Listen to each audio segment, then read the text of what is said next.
Hello, good morning, good evening, and good afternoon to all our viewers across the globe. This is Uttarun Chaudhary from hashtag Go Viral to Stop the Virus. And with me is Bill Buzadi, our guest of honor. Let me take some time to introduce Bill Buzadi, who's a renowned artist from Canada.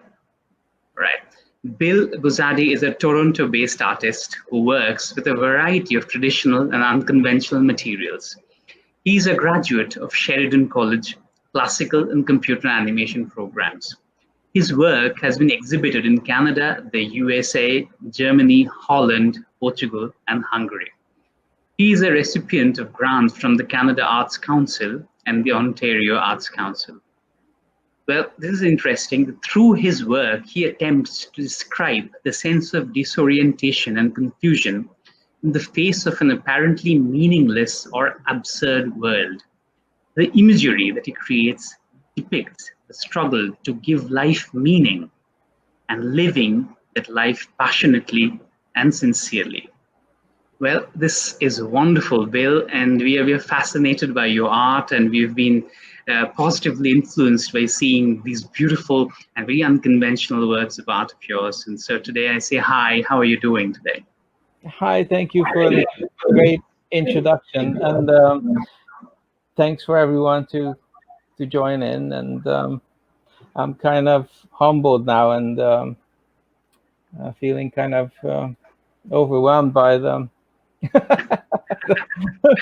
Right, You just said it so flattering. We You're feel pretty so overwhelmed.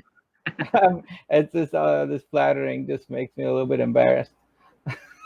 Not used to that. Anyway, it kind of distracting in a way for me. Yeah, but thank you again. All right, you're welcome. So, Bill, initially I would like to ask you about your journey as an artist, like from your childhood, and you said that your childhood was in Hungary.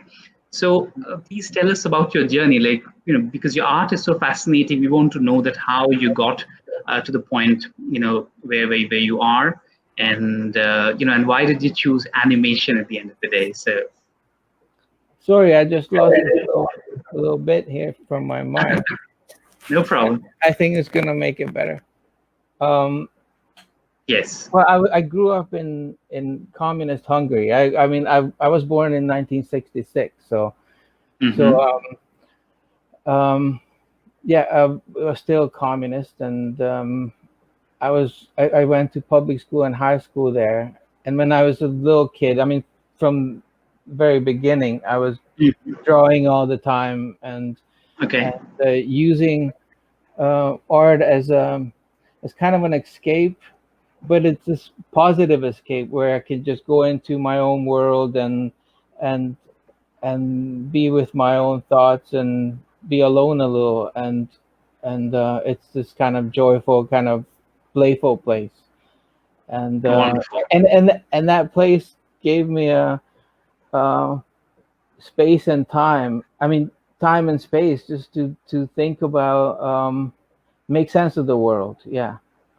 And I think everyone does this. Like little kids, they're playing in the mud or drawing or painting, whatever, and then a lot of kids kind of grow out of it, and some people grow back into it, pick it up again. But I Mm-hmm. seem like I never lost that. I just, because I just draw all the time. I as I said, I went to actually I went to um, a technical high school. So All right.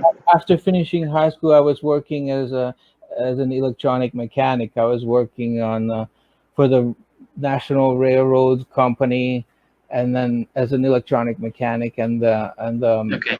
I was working in a uranium mine, and then just an example, I had my desk, and then every day I would put a big sheet of paper down to cover the Mm-hmm. desk, and then at the end of the day it was full of drawings, and then I would throw it away, and the next day again and again. It's always just I would be working away, but at the same time I would drawing some, you know, characters and props and locations there. All right. I was like halfway in some other world. Wonderful. So this was in Hungary. Yeah. So and then so I had these kind of jobs in Hungary, but as I was not too keen on the system, it was I don't know, police state. The communist system was not. I mean, I it's not that I have problems with communism because I like Marx and Engels' ideas, Hmm. but but the way it was kind of sketchy communism. So I understand. so it was like a dictatorship. And when I was 21, that was the first opportunity that I had, and I escaped. I spent a year in a refugee camp in Austria, and Okay. even in the refugee camp, I would be like drawing all over the walls and the furniture around me wherever I could, All and right. it drawing or like creating art for me is a great way of just entering another Unwinding. yeah, entering another world Right. and coping with things also. And Right. so I moved to Canada and did odd jobs like working in construction and on a farm and, Hmm. and washing dishes and I took a 6 months English as a second language program because I didn't speak a word of English. So, Right. that's pretty hopeless. Uh, and then and after that program, I it was pretty intense. So I had enough uh, English knowledge that I could enter college. So I took classical animation for 3 years at Sheridan College in Oakville, Hmm. which is just outside of Toronto. And Right. and after I graduated, I worked on commercials and music videos, and but then I went back to Sheridan and I did the computer animation. And after finishing that, I couldn't find a place where I could go and work in on computers for money because I would be Hmm. like an intern. But I had to pay the bills. I had to pay rent, so I went back to doing classical animation and to go back to commercials and music videos, which actually I enjoy immensely the process of like the old Disney style, just drawing. I have like five pieces of paper and just flip them and draw away, and I see them in motion as I'm drawing them because I'm Right. keep on flipping and Right. It's classical animation. right. And but I use the computer animation. I used that program for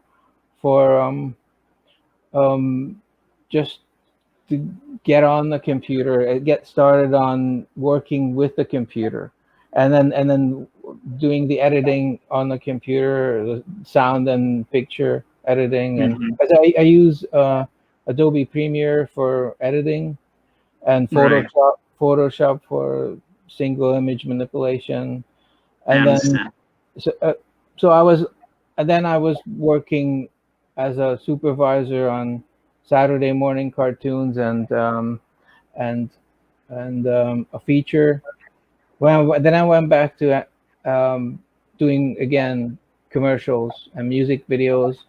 But then Hmm. I got the grant for from the Ontario Arts Council and the Canada Arts Council. So I was making films, independent films, with my wife Cindy, Right. whom, whom I've been working with since college because we met in art school, and 1990. yeah, around that time, and then we got married in 1992, and now we have a boy. He's 24 now.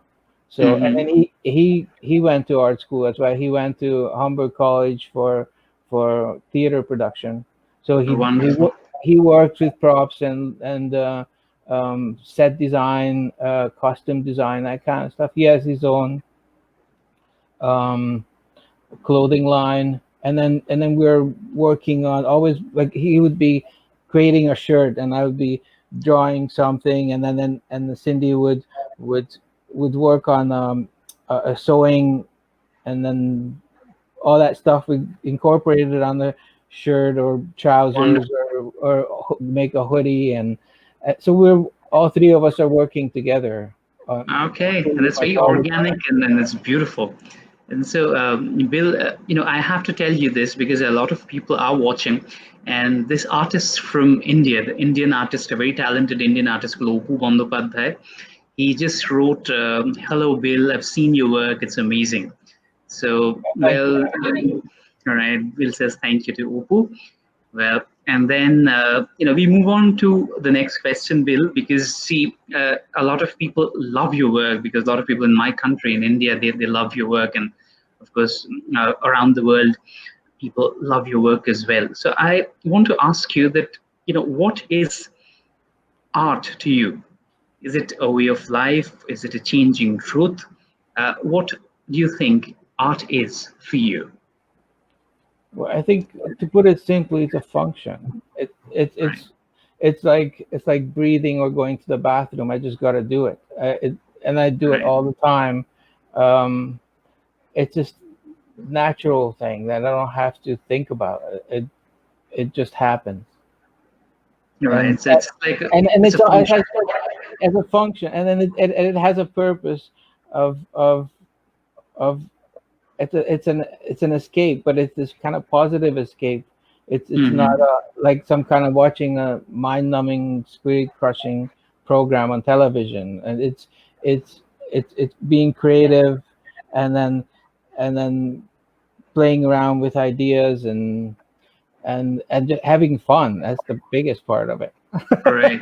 And being playful. And All it's right. like how little kids just do it all the time. They are all artists, Yes. and then and then some of them forget it, as I said, and put it aside a bit and pick it up later, and some of them just keep on doing it like I do. Oh, wonderful. That's what Picasso said, that all children are born artists, Right. but some grow up and some Yeah. don't. So Yeah. That's so right. it's so it's incredible. As in I love the fact that you said that art is like a function of your, like it's like a bodily function. That's it. And well, there's this very important part of your art which I'd want to talk about. But before that, let me give you a metaphor. Well, there's a story of the ship of Theseus, which is there in there in Greek mythology, where this ship which went to a war and when it came back, well, someone saw that the mast was broken, so they changed the mast. They put a new mast, and then the ship went again. The ship went again to another war next year. It came back. Well, some of the sails were torn, so the sails were changed, and then the ship again went back and forth for a couple of more years, and many things started changing. I mean, the platform, the sides, the oars, and then gradually after 7 or 8 years, when the ship came back, everything about the ship was new. So, the Greek philosophers, they wondered that is it the same ship of Theseus? Well, so it is the same about our bodies. Like our bodies keep changing every day. I mean, we lose cells, new cells grow. We lose our hair, new hair follicles grow. Our nails grow bigger and fall off. New nails come up, and our voices change. Our eye color changes. We grow. We grow older. We change. And so after about 3 or 4 years, I mean, it's not the same us. I mean, we've changed completely. So Right. I would want to explain this in this detail because I feel like, as you say, that art is a part of your body. It's like a physical existence. That is why I feel that your art is also ever changing. Like when you create your art, you keep on recreating them, you keep on changing, and you keep on making your art better and evolving. And so I have a feeling that maybe that is why your art evolves. And so I would want to ask you this. This is my reading, so I would want to ask you this. That It's a great metaphor. Yeah. Thank thank you. you. Yeah. So let me put this in a question. Like, why does your art evolve continuously? Why do you work and rework on your art? Yeah. So about the working and reworking is it's like art is a concrete thinking. It's putting thoughts on paper or canvas, or working away on a sculpture or making a film. um, Mm-hmm. it's like thinking, and as my thinking changes, my perspective changes, and then there are new thoughts coming, and then I incorporate those new ideas into the paintings or whatever, my artwork. Um, I The way it works for me is I like to have them up and surround myself with them, and and as I pass by, I would just add little thing to it here and there, and and until I feel like I can't add any more to it. It's done, and then a couple of months later, I look at it again, and I'm Mm-hmm. thinking, well, what was I thinking? so so I repaid the whole thing, and then scrape it off, and add another layer, and Right. so it's this constant building and rebuilding, and Right. tearing down, building. It's this constant flux going All on. right. All right. It's So, really, it makes it organic and natural. mhm. Has this flow to it and Yeah.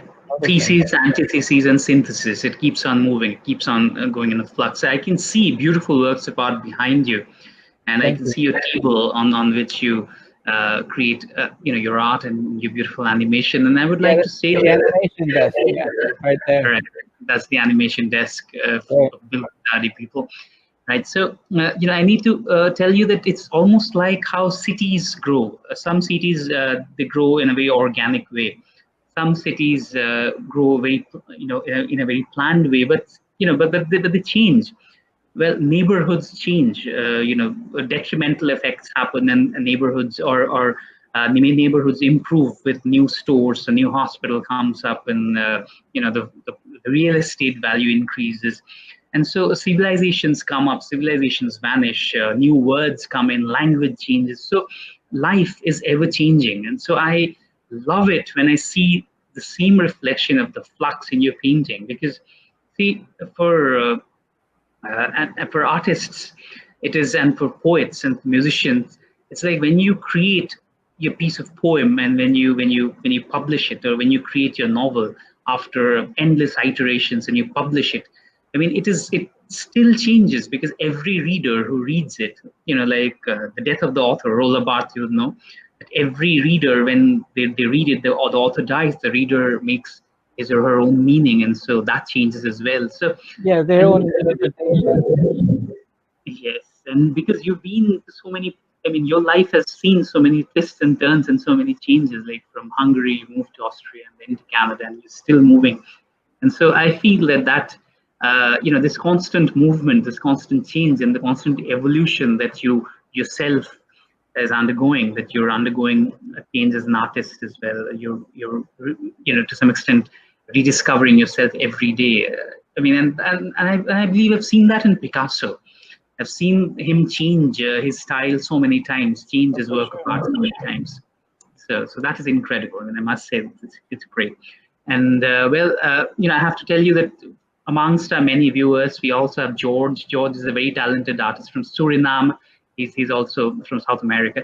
He's watching us right now, and he just said, "Hello, I'm watching." So it's all great. So we have viewers from all over the world right now. So okay, so we'll move talking about the world. We'll move to the next question. Let's see, you create new worlds, like you said, when you paint, or when you create your art, you create a world of your own, where you tackle anxiety and the absurd through humor, and you feel that through your art a lot of people might get strength to live more passionately. And I can see that passion in your house because I went through Yeah, you you had a gave me little virtual tour. you gave me a virtual tour, and I was amazed to see your art on your table. Your art was on the kitchen counters. Your art was even inside your kitchen cabinets. Yeah, It was, yeah. it was, so the world that you created, fused to your everyday world. And so, would you want to tell us a little bit about how you create these worlds, and how through your world can people find the strength to live passionately? Well, the way it works for me is I have a set of characters, props, and locations that Wow.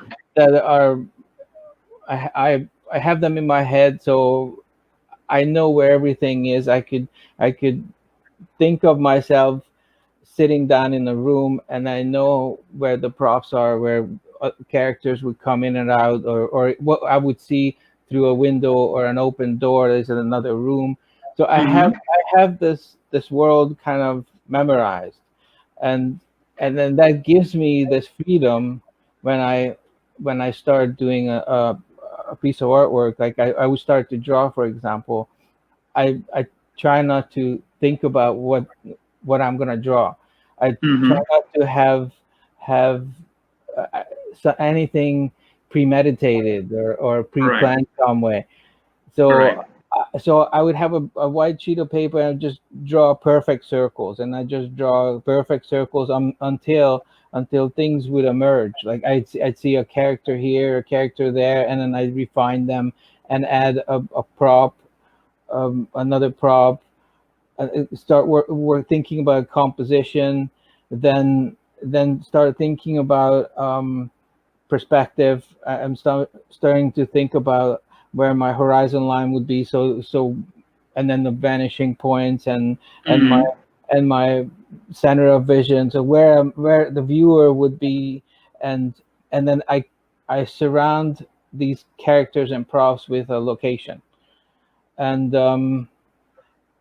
that's the starting point. And then Right. I put that aside. I draw another picture that's seem to be relevant, but because I'm using the same set of characters, props, and locations, it, I can Mm-hmm. link them easily.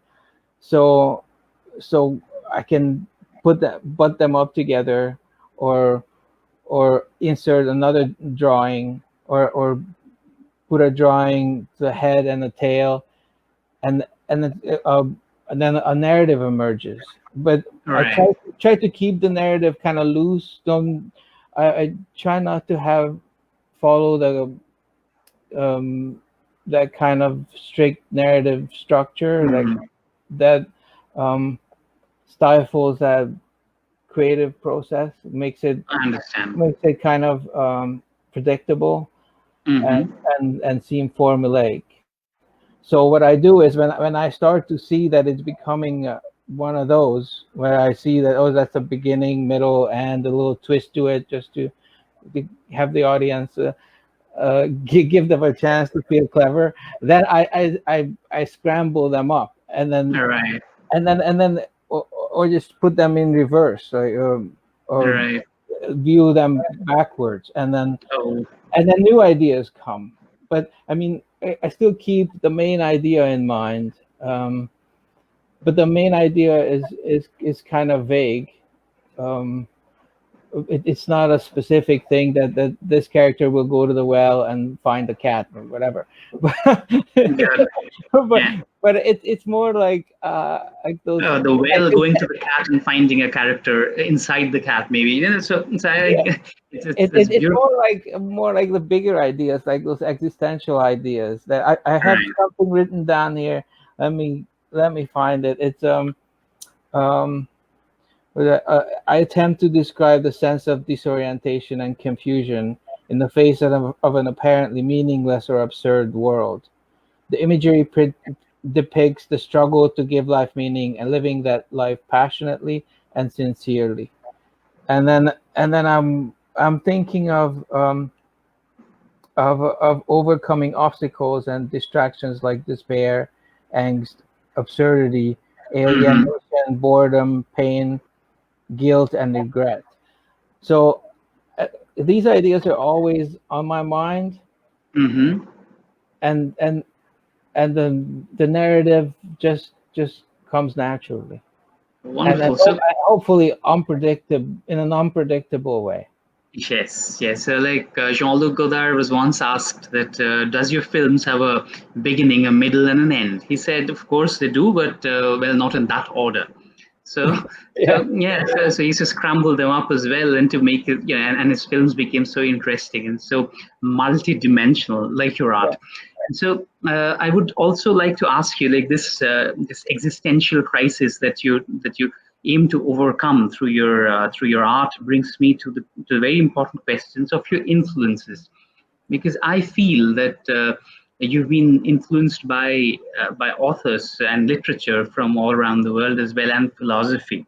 So it'll be great that if you could talk about the godless world after the world wars, which Nietzsche described, and and the Sorry. influence of it on you. Yeah, I mean that's the whole idea about of the life kind of lost its meaning when God kind of took a um, God kind of got put on the back burner or something. Hmm. So it seems like individuals have to make their own meanings, then Right. their own individual um, way of living and Hmm. thinking about life and living that life passionately and sincerely. Right. It's yeah, as you said, Nietzsche was a big influence, and Sartre, and Yeah. then Jean-Paul Sartre. Yeah. yeah, and then Kafka and Camus, and then Right. the Russian classics are just awesome. Like Yes. I would read them and reread them again and again. Like Dostoevsky, like Crime and Punishment. I read it, I don't know, 5 times. But Right. there's Chekhov, Gogol. Gogol is Yes. unbelievable. Short stories, and then and there's Tolstoy and Turgenev Mhm. and yeah. So and there are others like Bukowski and William S. Burroughs who Right. opened my Naked eyes lunch. to Naked lunch. Yes. new ideas. Yeah, like the whole cut up idea of cutting up words and rearranging them Yes. in in ways that don't quite make sense, but on a Makes sense in a deeper way. on a subconscious level, it seems Yes. like yeah, and then that makes people I think come up with their own interpretations, and every interpretation is equally valid. So that's what I'm trying to do with my artwork, especially with filmmaking. Hmm. Is just if I can get the audience to pay attention and be excited watching it, not get too Right. bored, and, Right. to get through it, because it could become kind of tedious when one doesn't really see the that that narrative structure, for example. Hmm. It's kind of loose and playful. Right. But Like you then said, David Lynch was a very strong influence. David Lynch, definitely, and then he's so good at it. The way he can plug his films into the mainstream. The way he's at the same time he's this popular filmmaker, kind of Right. Hollywood stuff, but it's so inventive and kind of abstract and of course his philosophy, and then he's got that whole transcendental meditation school going. So he Mhm. and then his paintings are just fantastic. Yeah, like he's got these giant boards with like ants crawling all over and eating some raw meat here, and then there's tar dripping down. That's the kind of stuff I like to see. Yeah, Wow. or paint other painters like Jean-Michel Basquiat Mhm. or or Kiefer or Baselitz from Germany or Okay. Francis Bacon. Right. And of course my influences are also like I listen to music all the time, and most of the Mhm. time it's chamber music because it allows me to not get caught up with in the lyrics of the music. So if I I listen understand. to something like Shostakovich or Brahms or Beethoven, whoever, and then the experimental classical music, which I love, John Cage. John Yes. Cage, Morton Feldman, fantastic. And then and Morton Feldman hooks in with the whole New York scene, the abstract expressionist painters Right. like Willem. um, what was his face? Um, de De Kooning. That's Kooning, it. De De Kooning, yeah, De Kooning. Kooning, Yeah, yeah, Willem William de Kooning. Yeah, yeah.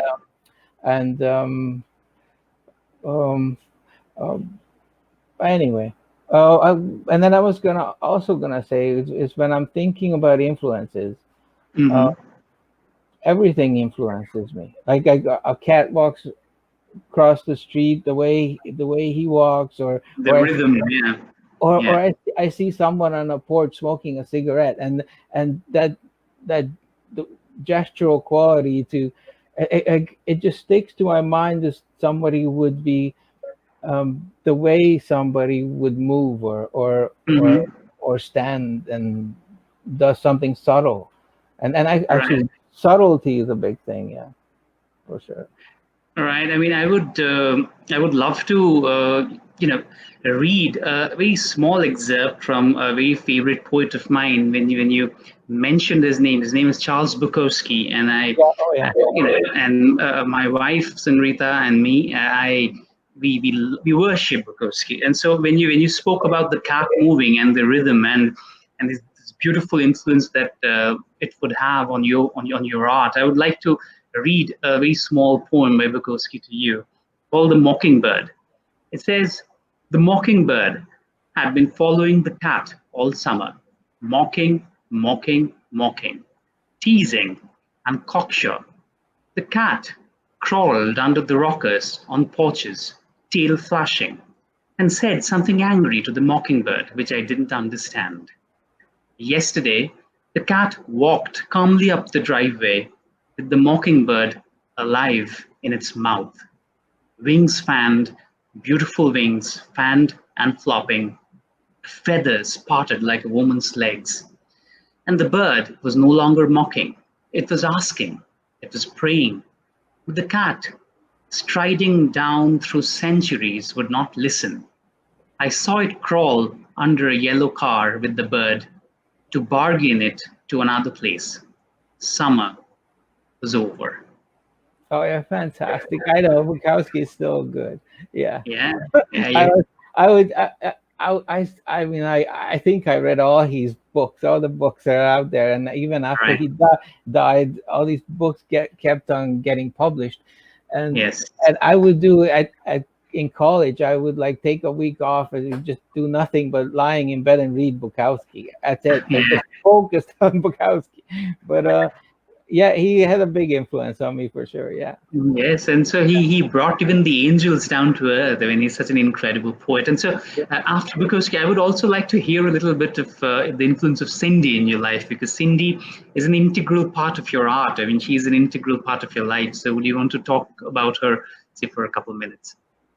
Well, she was taking ceramics at Sheridan College, and for 2 years, then she switched over to art and art history, and then that's when I met her because I would see her in the library. She was also a librarian, and then Mm-hmm. I would go to the library all the time, just look up art books, and and then we're both working in at Holiday Inn. I was a dishwasher and she was a waiter.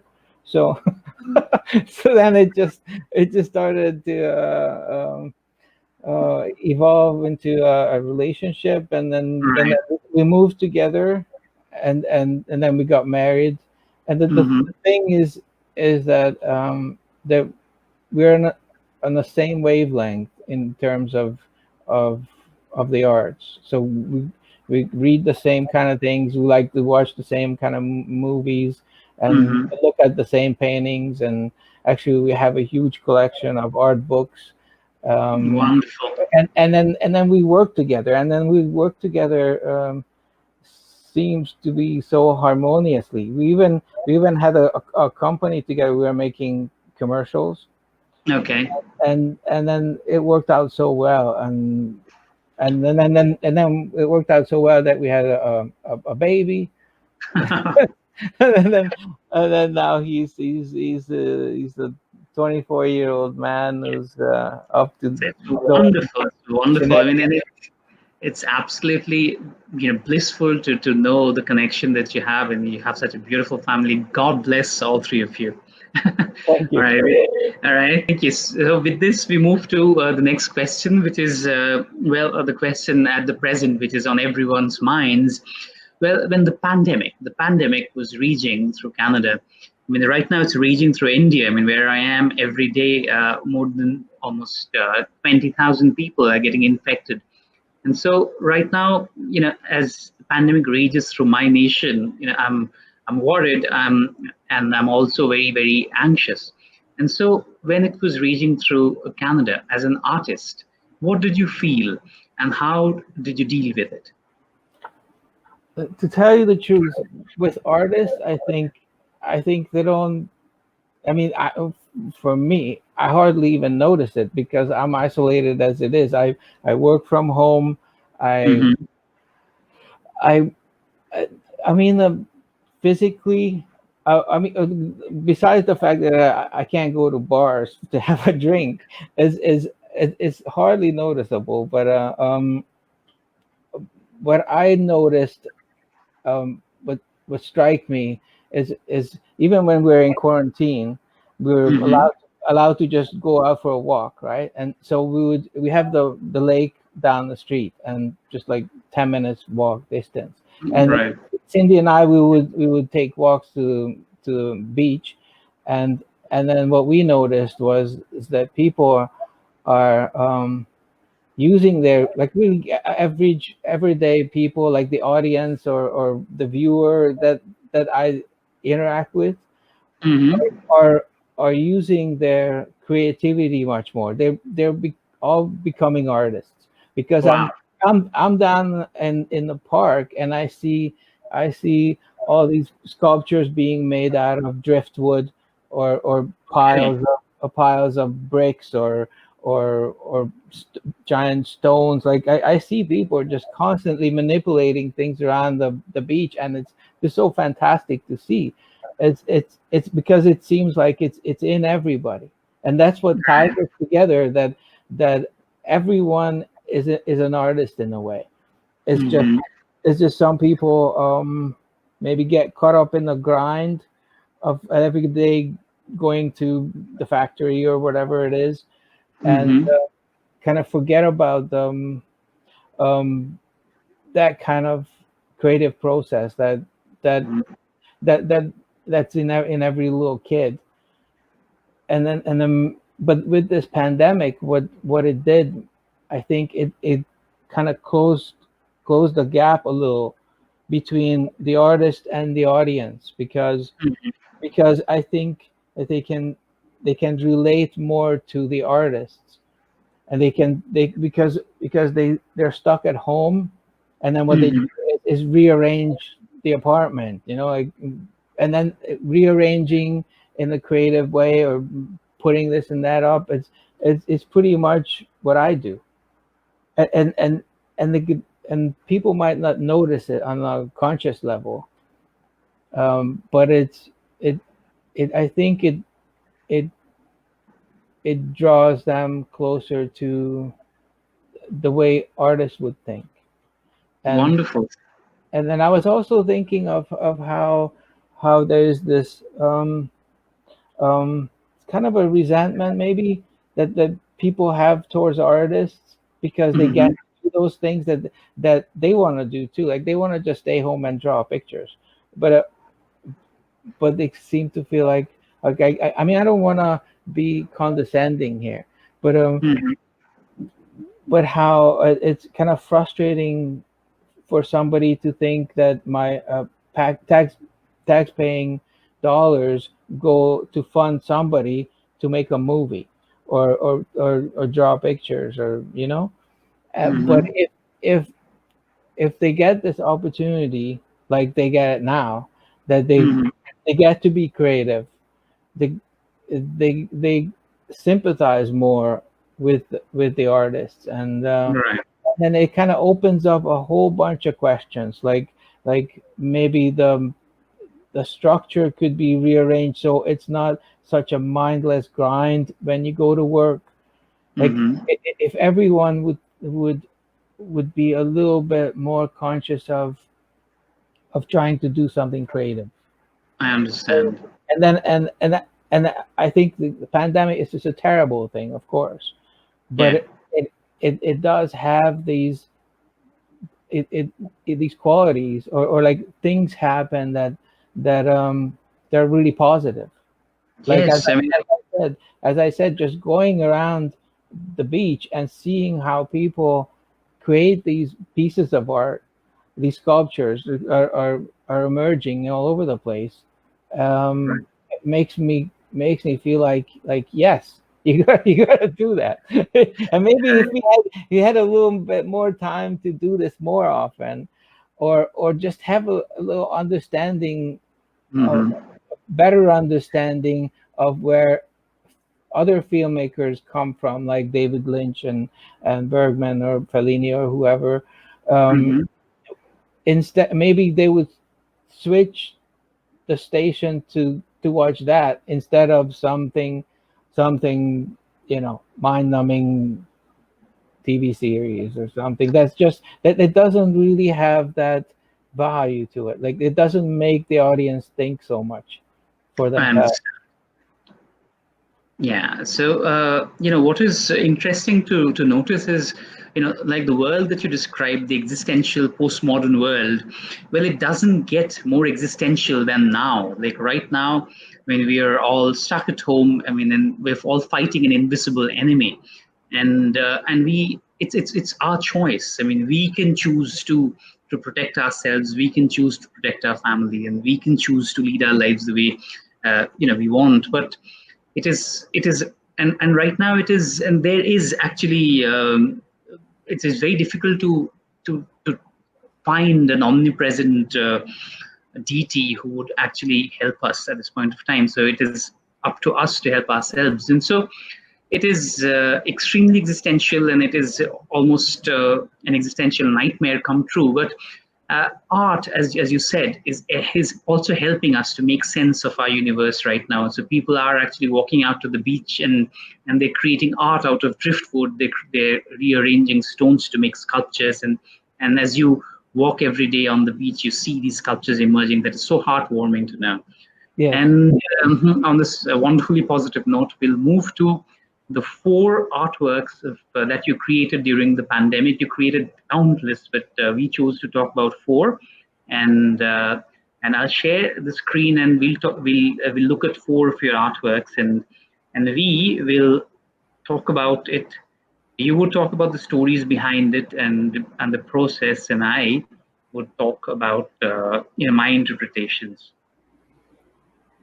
like this one. This one is extremely interesting. I mean, it is wonderful to know that you created this on your phone, haven't you? On your phone with your fingers, right? Yeah, well, I have just an average cell phone and a stylus pen with this big knob on it, so Mm-hmm.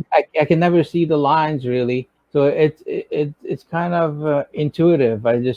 You just kind of keep on drawing, and then I of course I can zoom in and fine tune and put in the details, but I I like that process of just it's like having a sketchbook because Mm-hmm. it's always with me. I can open it up. I'm working on Adobe Premiere Sketch, Right. but at the beginning I was using a very simple tool. I mean, a simple application with my Mm-hmm. fingers, and then my fingers started to rub off. That's why I switched over to the pen. But Okay. but I I find it so um, um, fascinating, just Right. creating this world that, and then it's so tiny, and then Mm-hmm. I can get sucked right into it. I'm so focused on this little world, and and then as I started talking about the process, how I just draw circles and circles, and then it becomes a character, and then surround it Mm-hmm. with props and location, just like in this one on the screen. How um, I think I had a an idea with this one that it's going to take place in a bathroom, but Mm-hmm. I didn't know exactly from what angle or who's gonna be in the bathroom or what is he gonna do, and then and it turned out this way that I'm using pretty much my own bathroom as a reference, All and right. and then I ended up putting this character on the toilet. He's just sitting there and staring into space, Mm-hmm. seemingly. Um, and then what I was thinking, and then I was consciously making it trying to put it in perspective, in proper perspective with horizon line Right. The and sharp all that line. stuff, and so to give it depth, but also I had ideas of working against the depth when I added the colors and the tones, uh, Mm-hmm. to keep it so to keep these things going against each other, the depth, the three-dimensionality, and the Mm-hmm. flatness, um, and the two-dimensional or flat qualities. It's like thinking of when I work on my artwork. I'm thinking of um, being rough and like being rough yet refined, I or understand. or um, or what was I gonna say? I got There'll be chaos in it. There'll be a chaos and cosmos, a balance of both. that's right. It's this. Everything seems to be slightly off balance. Mm-hmm. It's the composition. I try to make it so it's a little bit off balance, and then I put in an irritant just to kind of have the audience kind of wonder a little bit, um, Like what's it doing in the or, loo? and then have this ambiguity, Right. and of course with the what I work with consistency and continuity. So Mm-hmm. because I have these set rules or characters, props, and locations, the consistency is there, Mm-hmm. and then the continuity, and there's um, um, thinking of of um, of this being off balance. The uh, how should I say? Um, I mean, it's almost like there's a bit of tension somewhere. The balance is a little off. The colors are balancing it in a different level. But once you look deep, I mean, deep inside it, like when it goes down to your deep unconscious, you find a inner balance, an inner balance, which emerges, which is absent in, of course, in the superstrata or in the facade. But one has to look deep and in this one, when I looked at this image, I was fascinated. I kept on looking, and I felt that this was, straight out of a Kafka book. I was so fascinated with it. I was wondering that in here, what you've done is you've translated the fear or the anxiety of the pandemic into a question of the meaning of privacy.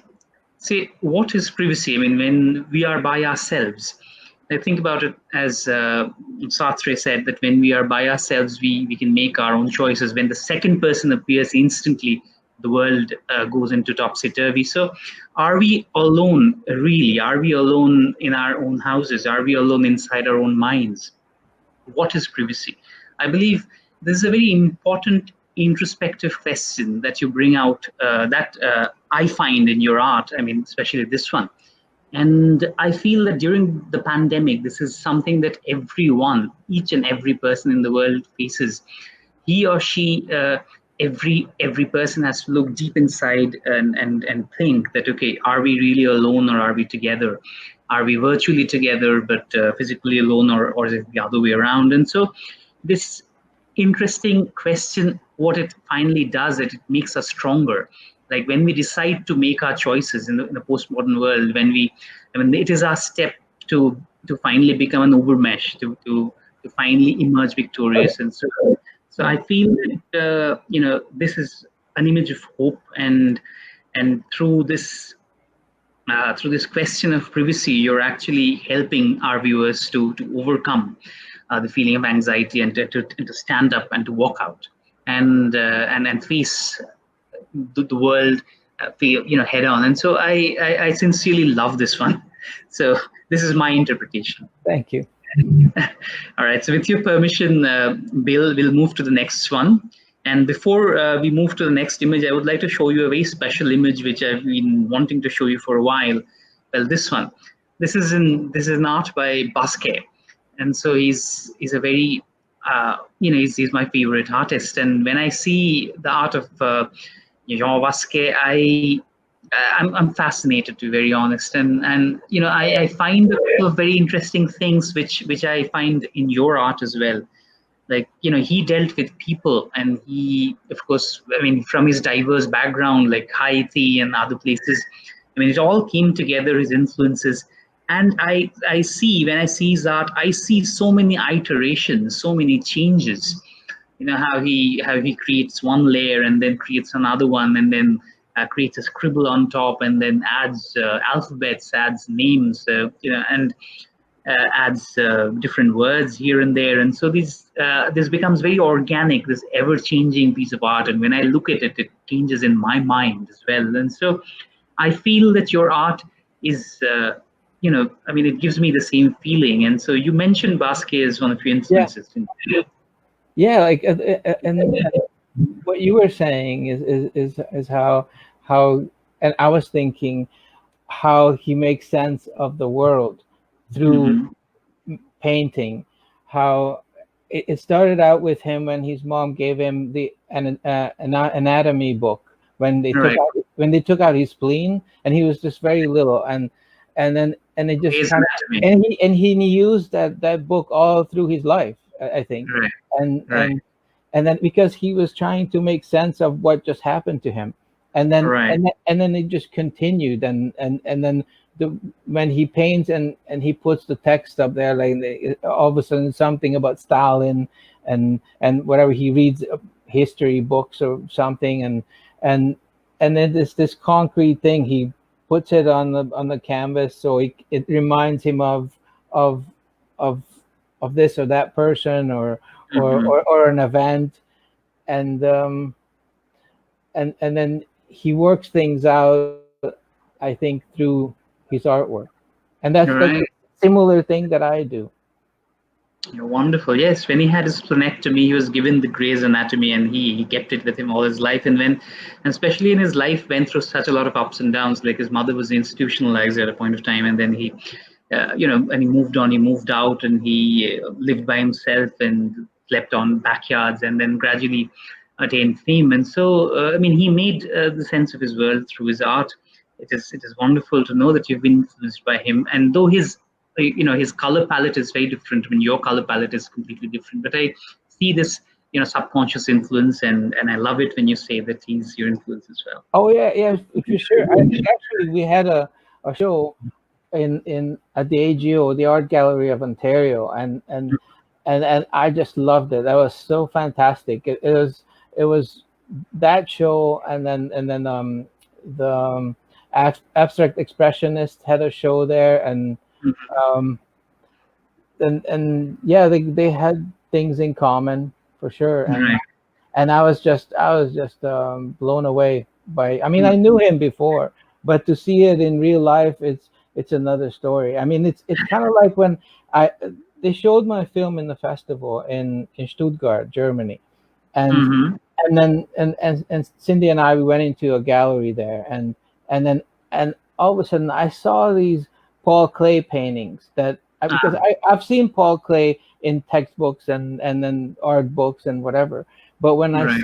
saw them in real life, the way he framed them, because he was framing them, and he had so much to do with the whole process, Yeah. and it just made me appreciate them so much more. And Mm-hmm. then that was when I saw originals by Kiefer and and um, Decooning. Uh, Also, what was I going to say? The German artist. I was mentioning him earlier. Baselitz. That's right. Like I love Baselitz's stuff. Is Right. is just fascinating. So yeah, yeah. So there. I mean, a lot of influences for sure. Wonderful. So with your permission, we'll move to the next image then, Bill. Right. This one. Right. Yeah. And so, and when I see this, you title this piece of work as birds, right? And so Right. I felt it was a dream. So to me, it was like let dreams go viral. I felt that that the wings that this person had. I mean, it's heavy. It's a moment of a trance, a moment of this dream where we all feel that we'd want to fly out. We'd all feel we want to rise above the pandemic, and at this point of time, we feel hopeful, and but still the world bears very heavily on us, and we try to rise up. I mean, Right. when the world bends us down, we want to like straighten our backs and rise up. And so, would you like to say a little bit about the story and how you made this painting? Actually, I was it started. I drew this character, Mm-hmm. which is the main character in the center, Mm-hmm. the human figure, and he's kind of bent down and like spitting out words or something, and then I put this bird on his shoulder. That was Mm-hmm. initially it was like a really representational, realistic bird, and then Mm-hmm. and then I started expanding on that, and then I put this other bird there, this a bird that looks more like a mascot, like Got it. a human figure, a human putting on a bird's head and wings, Mm-hmm.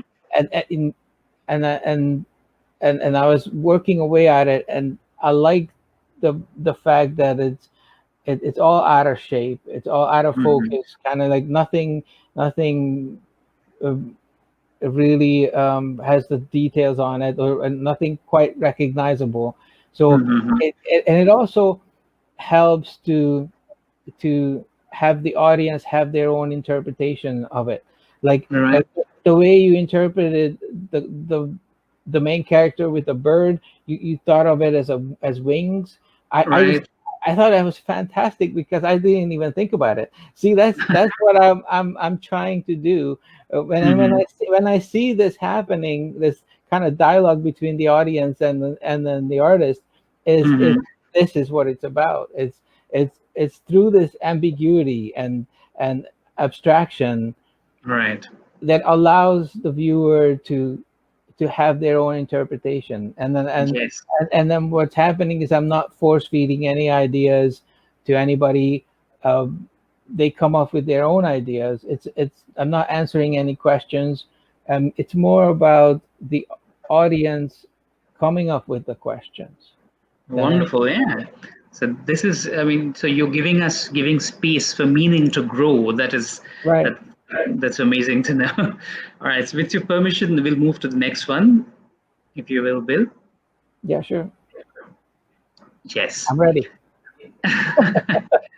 All right, so here's the next one. Make reflections go viral. So we see this, I can see your process here. Like you started with a circle and then you gradually drew a face, a man standing in front of a mirror. And in the mirror, I felt that you could see a face with a mask. And so to Yeah. me, this was a very interesting representation of our minds during the pandemic, where we at the back of our minds we have the concept of safety all the time, and the new normal all the time, and I felt that it came out beautifully in this piece of art. Oh, thank you. Yeah, I'm even kind of surprised that you saw that because it's so vague, so um, ambiguous. There's this ambiguity in it, and because I'm not even sure if it looks like a sink, but I meant to kind of draw a sink and a character in front of a sink with a mirror, and then in the mirror he sees um, himself with the mask on, but it's Hmm. I a lot of times draw this mask over the eyes with the Hmm. holes. So recognizable, and then there's this kind of other mask, which is what we wear during this pandemic of Right. yours, and but even that is just kind of smeared out of shape or something. So Mhm. there could be a lot of interpretations, but that was my idea as I was painting it, that or like or and that's how it emerged, that I started thinking of those things. And Oh, then wonderful. of course the sink, I'm not even Mhm. sure what kind of sink that is. It looks more like a drum or like a giant container, or yeah. And then this guy's kind of elbowing, has his elbow on it, just kind of leaning against it, and looking Mhm. in the mirror, contemplating on something. So it gives the viewer, I think, space to think about things, Right, right. and come up with their own ideas, their own interpretations. So the reflection is actually an inner reflection. So a person is actually reflecting on his own life, and how he wants to overcome the pandemic and what he wants to do, maybe how he wants to lead the new normal life. And what I find fascinating is something that I did not notice, and I'm noticing it now, that this person is already wearing a mask. I mean, he's wearing a traditional mask where the eyes are cut out, so we can see his eyes here. So that's my interpretation. Yeah, yeah, And right, right. yeah. And then I mean, even the character who looks into the mirror seems to Mhm. have this, but it's part of of the process of drawing the circles, and then draw these lines across the face, and then I just kind of left everything there, all these sketchy lines in there, and then Mhm. and then and then and after I did the um, the reflection, that's when I started thinking that he's wearing a mask. It didn't occur to me because it's always there. It's a contour line that I just put in every drawing. But in this Understand. one, it has a special meaning. Got it. This is this is fascinating because especially when you look into the mirror and the mirror actually shows you something else. Where Yeah, people think that that can't happen, that happens every day. I mean, every day when I look into the mirror, I see someone different, and so of it course. depends on what my mood is back then. So, and I love the fact that it's being reflected, and it's honestly very fascinating and artistic. Thank you. Thank All you. right. So we move on to the fourth and last one here, where this one is particularly very existential for me because I see a very different essence of freedom in here. Like when we are out of our cages, we've actually turned into birds, and so I see this very interesting element of humor in this piece of art, and where we see that okay, this bird has come out of the cage, but it is also in another cage. It's within four walls, and so I feel that through this, you're actually telling us to actually break the boundaries of creativity and to break out and to break the box, think out of the box, and find real freedom. And that's my interpretation. And break out again and again and again. Yeah. It's the working and reworking and reworking, just going at it all the time, and try to find new meanings in things, and then Mhm. and when I look at this drawing, how I, it has this absurd quality to it, because the cage has this ladder on it, right? But Right. the ladder, it just ends at the edge of the wall, so it doesn't quite make sense. You can't really climb down the ladder even. And Mhm. then the door is open. There's this ladder that just leads to the wall. So if you you try to walk down realistically, you're just banging against the wall. So I'm not Yes. sure how this bird got out, but but but he's out.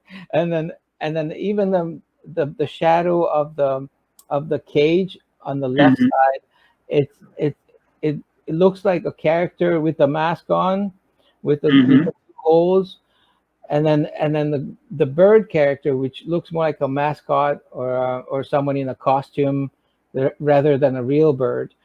He Mm-hmm. he's just kind of expressionless, and it just he's interacting with his own shadow, but he's just Right. up against the wall and just contemplating, like, what's next? What, I got out of this cage and now I'm in this box. Mm-hmm. What's next? And then All the viewer could start thinking about what happened before this, and then what's happening actually, or who is this guy, or like what's going to happen next. And right. that's Mm-hmm. those are the questions I like a lot. Like when I look at a painting and I'm thinking, what happened before this, or like how did they get here, and then what are they doing, and what's going to happen next. And that's Mm-hmm. these are the ideas that I'm trying to build in every piece of artwork I do. Beautiful. And the fact that we live inside a cage and then we break out, we are inside a box and you break out and there's a bigger box. We Yeah, break out and we keep on doing it all our lives. We keep on expanding our horizons. And so that's such a beautiful message that you have for all our viewers and all and everyone who looks at this piece of art. And I'm thankful for that. Thank you so much, Bill. thank you. All right. So with this, we'll stop sharing and we'll come back to our our screens here again. And yes, Sunrita Chaudhary, my wife, she just mentioned that when she saw your image, it reminded her of the movie Mulholland Drive. Oh yeah, So yeah. That's a classic. It's one of those. I think it Lost Highway was the first one in that series where he really started doing like really went into dreamland abstraction more than mhm. that. And then there was Mulholland Drive, and then um was it uh um what kind of island? What was that other one? This was like a 3 hour film. Um, Okay. which one? Inland Empire. Oh yeah, Inland Empire. That All was right. I haven't was seen that. it, Hmm. it's like Inland Empire is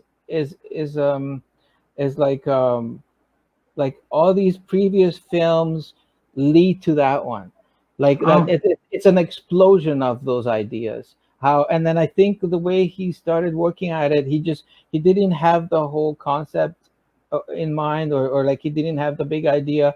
He just had the idea of of of an actress coming into a room, and then Hmm. and then he shot it with a kind of low end digital camera, and and um, and just elaborated on it. And then the process is not so premeditated, or pre-planned, or formulaic. There was just starting out with something, and then let's see what happens next, and the next, and then we could edit it and see what happens. And then we went to see it in a movie theater. And before that, Hmm. we had a couple of beers in a bar across the street. And I'm thinking, how am I going to sit through 3 hours in a movie theater? But I did, and I could not take my eyes off of the screen. It was so fantastic. It was just such a mind blowing experience, and the way he used that kind of low end digital and combined it with the high end digital, and things are getting really pixely sometimes, and then it's really beautifully shot, and in all its glory, whatever. But he embraces the digital medium for sure. He likes that. Yes, yes, I mean, David Lynch is the master of combining different styles, and of course, he widens his horizons, and widens the audience's horizons too. Yeah. So, so well, at the end of the day, it brings us to two more questions. One is, well, as an artist, because a lot of artists around the world would be watching this show or this interview of yours, what message would you have for artists around the world? What message would Bill Buzadi, have for artists everywhere? Well, first of all, I would say eat your vegetables. All right. try to stay healthy. and then don't be afraid of just doing what you want to do. Is what comes naturally. Is be really personal.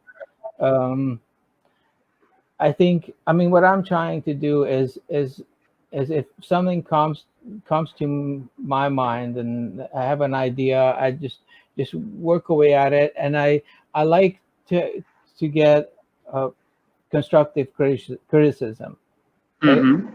and I use that. It helps, but I don't get caught up in what I don't get caught up in questions like what would the audience really want to see, or like what's my target audience. If I'm starting to think about a target audience, I'm totally lost. I just put it aside because and and try not to think of that at all. Mm-hmm. Because I might as well just make a commercial, because then Right. and yeah, and I can have a target audience. Although I still don't know what the target audience really want to see, because I don't know what people want to see or hear. But um, I think you just keep on pushing forward and do your thing, and Wonderful. and Yeah. then, Keep and on don't keep be, on breaking your own rules. and yeah and yeah and then and have a lot of rules, and then and break those rules. And I mean I feel like, I mean there's that saying that there's no such thing as no rules, because if I say I don't want to have any rules, that's the rule. So Right. you can't, one cannot get around the fact that there's gonna be rules. And if someone gives me a rule, it it helps me. If someone says, oh, it could only be 30 seconds, so and then I have to think about that, and make sure that my piece fits into that 30-second um, length, whatever. So Mm-hmm. I don't mind having rules at all, and I think they're necessary. I mean, I have them all the time. It's about, I was saying, to put in the rough and refined, and um, have like strong silhouettes, or Mm-hmm. um, uh, have the characters have solid structures, and then weight to them, and and having this balance between the depth and two-dimensionality, the flatness and the three-dimensional um, um, structure. So Got it. It can be anything. yeah, Yeah. but rules are good. Good to have rules. One. So this is very interesting that Bill's message to the world of art is, well, you would have rules and use the rules positively, break them, make your own rules, and then break them again. Yeah. And I would want to read out this particular message that my wife Sinrita wrote, in this chat, and she said that I love the camaraderie between Bill and Uttarun. The two people who haven't known each other till a few days ago, you guys share some effortless chemistry. Well, I think this so. is It's unbelievable. The way you talk about, I mean, the artists that you mentioned are the artists that I admire tremendously, and Mhm. I I listen to them, or I watch their films, or it, it's yeah. I think we're on the same wavelength here. Right. And so it brings us to the final question, which is Go Viral to Stop the Virus is an initiative where we are trying to bring artists, musicians, poets, homemakers, children, men, women from all over the world. I mean, right now we have over 2,500 people from over 50 countries around the world who've come together, and they're creating art, poetry, music, and beautiful pieces of art where they're translating the shape of the virus positively, and through which they're making the people in the world feel that there's hope, and they're bringing a smile to the people's faces. And we are also inviting artists from all over the world to come and join us, and you've joined us today. And actually you've joined us before, but today you're like physically here. So I would ask you that what message would you have for hashtag Go Viral to Stop the Virus?